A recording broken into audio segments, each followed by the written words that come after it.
Olá, meu nome é Joás Menezes e esse é o podcast do canal Teologia Hoje. Eu convido você para tomar mais um café com a Bíblia. Esse é o 14º episódio de 2021. Pegue a sua Bíblia e a sua xícara.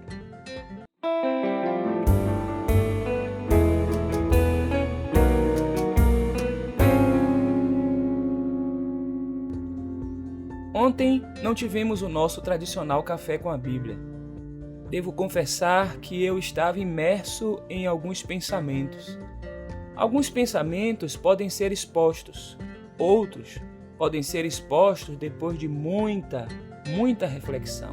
Todavia, alguns pensamentos são só nossos. Não sabemos se devem e se serão expostos em algum momento. Os de ontem estão nessa categoria. Não sei se serão algum dia compartilhados. Mas isso também acontece com você, não é? Eu tenho lido o profeta Ezequiel. Já compartilhei com vocês esse meu itinerário. No capítulo 24, algo chamou a minha atenção de maneira contundente. Eu pedirei licença para explorar o texto sem considerar apenas o seu contexto. No contexto, a experiência pessoal do profeta é sinal para profetizar contra o povo. Ele é avisado que a delícia dos seus olhos lhe será tirada. A referência é a sua esposa. Diz assim: tirarei aquela que é a delícia dos seus olhos. É o que foi dito a ele. O texto segue dizendo: você não deve lamentar, nem chorar, nem derramar lágrimas. Sofra em silêncio. Não faça lamentação pelos mortos. Está em Ezequiel 24, versículos 16 e 17. Leia todo o capítulo para compreender o contexto. Não lamente, não chore, não derrame lágrimas. Como isso é chocante. Mas em seguida vem a expressão que gostaria de partilhar um pouco nessa manhã de domingo. A expressão é a seguinte: sofra em silêncio. E eu usei essa expressão como título para esse podcast. Há muitos que sofrem sozinhos. Há muitos que sofrem sozinhos e em silêncio. Muitas mulheres têm sido agredidas por seus maridos. E nesse período da pandemia, esse número cresceu absurdamente. Por medo, sofrem sozinhas e em silêncio. Mas há aquelas que sofrem e não silenciam, denunciam. Em 2020, segundo o Ministério da Mulher, da Família e dos Direitos Humanos, foram registradas 105.821 denúncias de violência contra a mulher nas plataformas do Ligue 180 e do Disque 100. Mas, lamentavelmente, a maioria delas sofre em silêncio.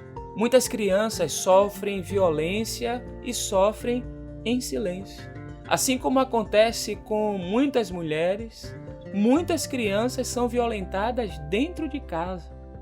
E a pandemia elevou em 50% a quantidade de denúncias de atos de violência contra crianças e adolescentes junto aos conselhos tutelares, e o abuso sexual é o mais comum deles. Na maioria das vezes, os agentes da violência são pessoas próximas. A única companhia delas é a dor e o silêncio. A violência da fome também aumentou. Fome provocada pela pandemia atinge 19 milhões de brasileiros, é o que diz a notícia, em dados atuais. Milhares de famílias sofrem sozinhas nesse momento.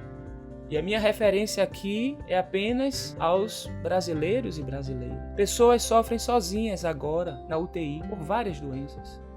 Mas as que estão internadas com Covid estão ainda mais solitárias. Não podem ser visitadas, nem naqueles horários restritos, os horários possíveis, como acontece em outros casos, outros tipos de enfermidades. Elas sofrem sozinhas. Sofrer é muito ruim, mas sofrer sozinho é pior. E a pergunta que vem no meu coração é: sofrer em silêncio, o que é? Eu poderia discorrer aqui sobre tantas outras situações onde pessoas além do sofrimento, sofrem sozinhas e em silêncio. E quem já passou ou está passando por isso sabe do que eu estou falando. Foi dito ao profeta, filho do homem. A expressão em hebraico é Ben Adam. Não lamente, não chore, não derrame lágrimas. Mas homens choram, mulheres choram, crianças choram. Quem sofre injustiça chora. Quem perde os seus faz lamentações pelos seus mortos, sim. As mais de 500.000 famílias que perderam os seus fazem lamentação pelos seus mortos e devem fazer mesmo. Elas não devem chorar sozinhas, elas não devem sofrer em silêncio.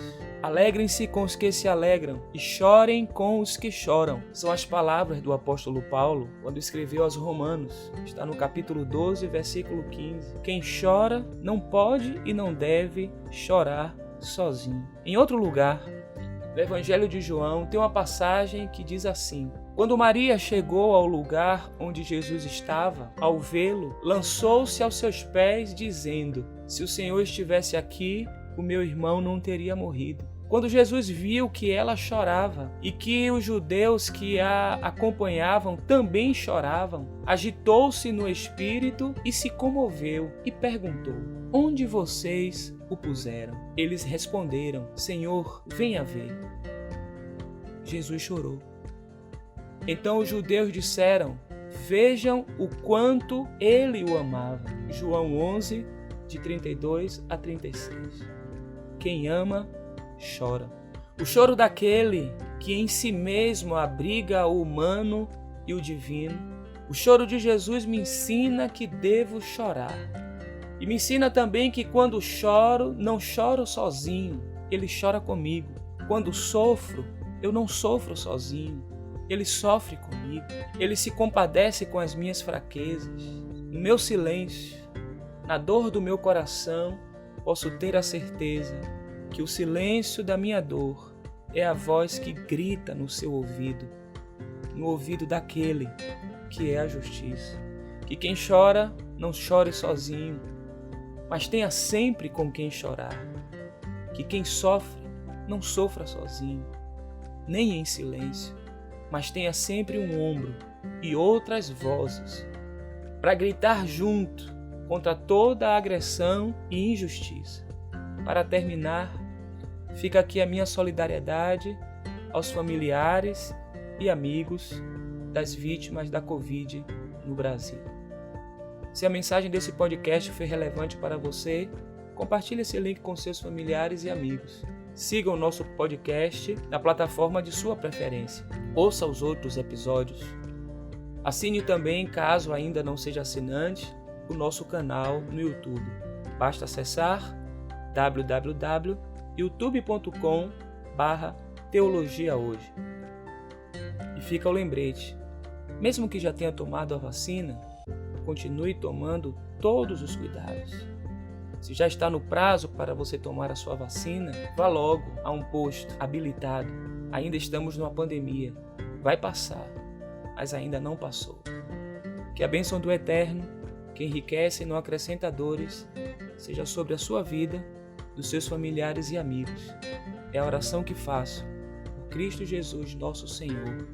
Amém. Até o próximo Café com a Bíblia.